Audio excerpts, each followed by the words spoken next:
Bienvenidas, bienvenidos, esto es Informe 1. En esta oportunidad vamos a abordar la problemática de violencia de género. Quizás para eso sea importante en un principio definir a qué nos referimos cuando hablamos de violencia de género.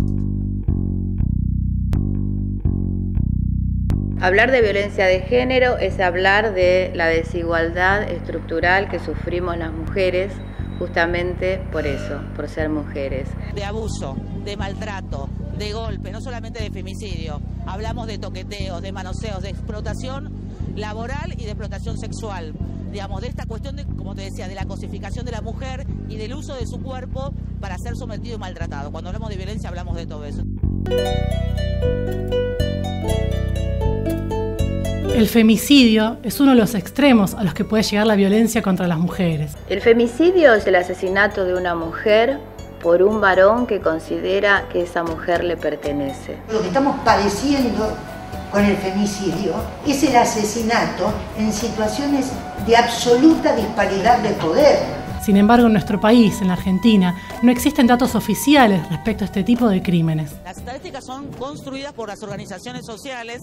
En lo que va del año hay 109 mujeres asesinadas. Esto es sacado de los medios de comunicación. Desde el año 2008 estamos haciendo un relevamiento de los casos de mujeres asesinadas por violencia de género.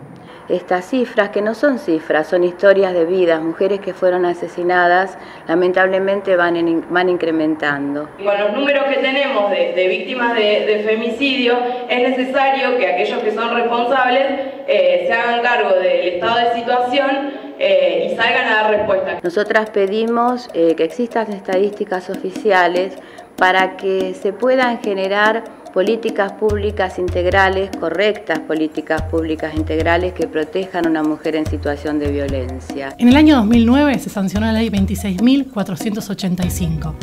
Esta ley previene, sanciona y pretende erradicar por completo la violencia de género. Sin embargo, todavía no se han puesto en práctica muchas de las políticas que deberían derivar de esta ley.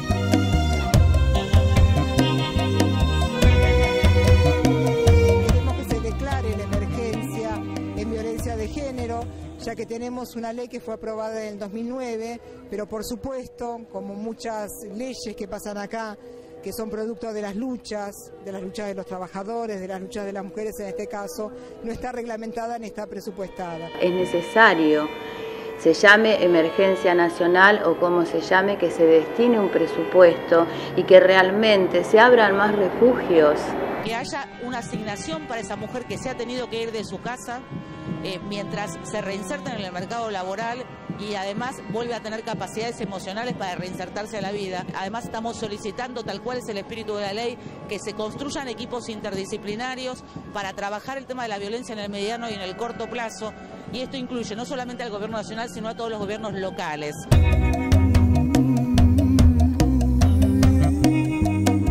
Además de procurar la declaración de emergencia en materia de violencia de género, se está impulsando la tipificación del femicidio dentro del Código Penal. Esto cuenta con media sanción en el Senado, pero falta todavía que sea tratado por diputados antes del 30 de noviembre, cuando perdería estado parlamentario. Nosotras pedimos que quien asesina a una mujer por violencia de género reciba una condena de 25 años, sin ninguna posibilidad de que la condena se atenúe por emoción violenta. Tipificamos el femicidio y lo sacamos de ese capítulo en donde operan los atenuantes, se le sacaba el verso de la emoción violenta y la preterintencionalidad. Y algo más que nosotras pedimos es la modificación en el Código Civil para que el femicida pierda la patria potestad de sus hijos e hijas. Porque en la actualidad nos encontramos con que quien asesinó a su pareja o expareja sale en libertad por los pocos años que le dieron y termina criando a esos hijos, a esas hijas. Están criadas por un asesino. La trata de personas con fines de explotación sexual constituye la otra modalidad extrema de violencia que en la gran mayoría de los casos tiene como víctimas a las mujeres. Para nosotros la trata de mujeres, de niñas y de niños es una expresión quizás la más aguda, la más trágica, la más dramática de la violencia hacia las mujeres. Hay más de 600 mujeres y niñas desaparecidas en nuestro país. Esas mujeres están en algún lugar, esas mujeres no desaparecieron, a esas mujeres las tiene alguien que las está explotando sexualmente. El fiscal general me dijo un día, con ese no podemos porque es un pez gordo.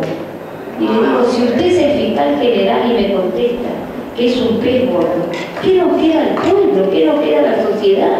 Tenemos todas las cúpulas arriba que en muchos de estos temas tienen alguna participación, o directa o indirectamente, pero detrás de todo eso está el dinero. En realidad, por más que existan complicidades, si nadie consume el cuerpo de esa mujer, no existiría la trata. O sea que para terminar con la trata tendrían que decir los varones: renuncio a consumir estos cuerpos de mujeres.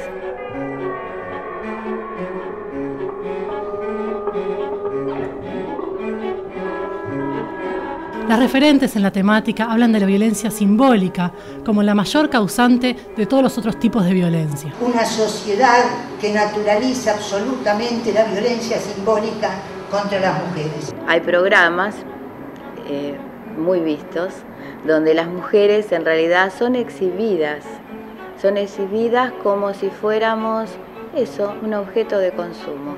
El gran déficit que tenemos todavía es que no nos apropiamos del derecho real a tener una vida libre de violencias. Nosotros de la Central decimos que la violencia no es privada, que la violencia es política y que requiere, por lo tanto, resoluciones en el orden de lo político. Es una pelea que no es una pelea solamente de mujeres, sino es una lucha de mujeres, sino que también los varones tienen que comprometerse para terminar con los asesinatos y con la violencia que hoy se expresa de distintas formas, en este caso hacia las mujeres. Violencia de esta ciudad es una ciudad violenta, la ciudad capitalista es una ciudad violenta, y bueno, y eso implica un cambio de modelo para repensar, para pensarnos, imaginarnos y soñar una sociedad sin violencia.